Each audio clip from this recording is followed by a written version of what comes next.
रही हैं? कौन है आप? और आपने हमें क्यों रोका?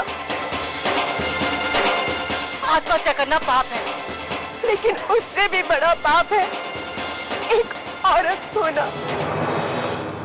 और इस गांव में एक औरत को जीने का कोई हक नहीं है।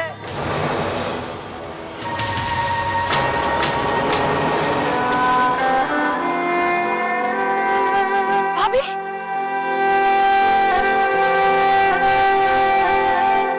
भाभी, भाभी आप ठीक तो है ना? भाभी, आप लोग यहाँ क्या कर रहे हैं? हम तुमसे ही मिलने आ रहे थे जानवी। रास्ते में गाड़ी बंद पड़ गई तो पैदल जा रहे थे तो देखा ये कुएं में अपनी जान देने जा रही थी।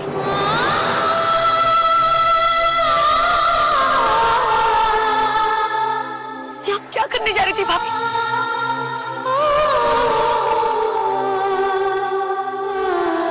ये मेरी भाभी सुमन भाभी।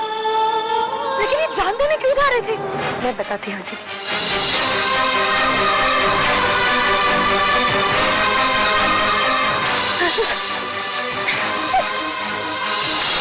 भाई रुक जा बड़ी बहू। बड़ी बहू जो घर के दहलीज के अंदर नहीं आ सकती। पति के बिना 2 रातें काट कर आई अजय।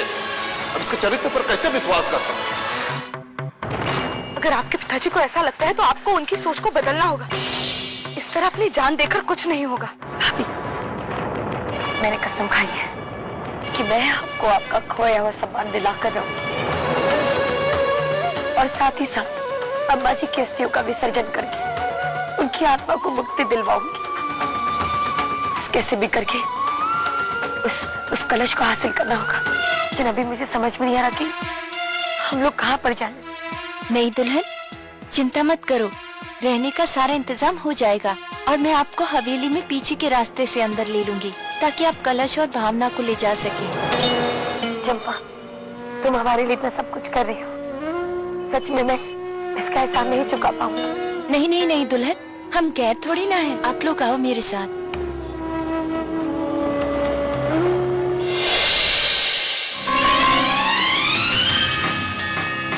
जब तक पिताजी सभा संबोधित कर रहे हैं तब तक आप भावना और कलश को लेकर निकल जाओ।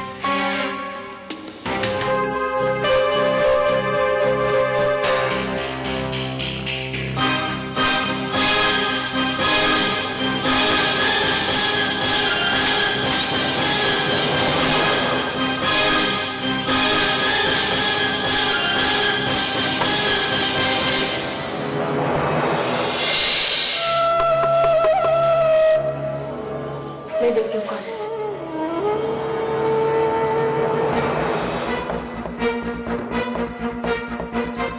निखिल, पिताजी ने जो माँ के साथ किया वो सुनने के बाद मैं उस घर में नहीं रहूंगा।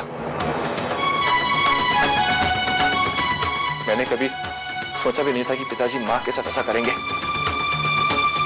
पिताजी ने न सिर्फ माँ के साथ बल्कि भाभी के साथ ये अन्याय किया है और इसके खिलाफ हम आवाज उठाएंगे। कल सुबह हमें अम्मा जी की अस्थियों के कलश को विसर्जन करना होगा और भाभी को पिताजी के सामने लाकर खड़ा करना होगा।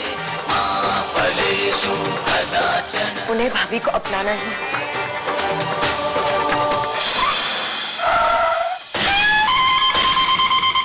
आइए ठाकुर साहब। ठाकुर साहब की, ठाकुर साहब की, ठाकुर साहब की।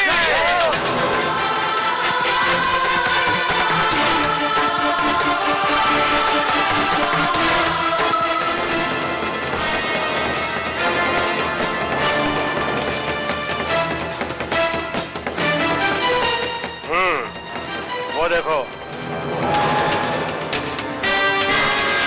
ना जाने क्यों मुझे ऐसा लगता है कि आज ठाकुर की इज्जत मिट्टी में मिलने वाली है।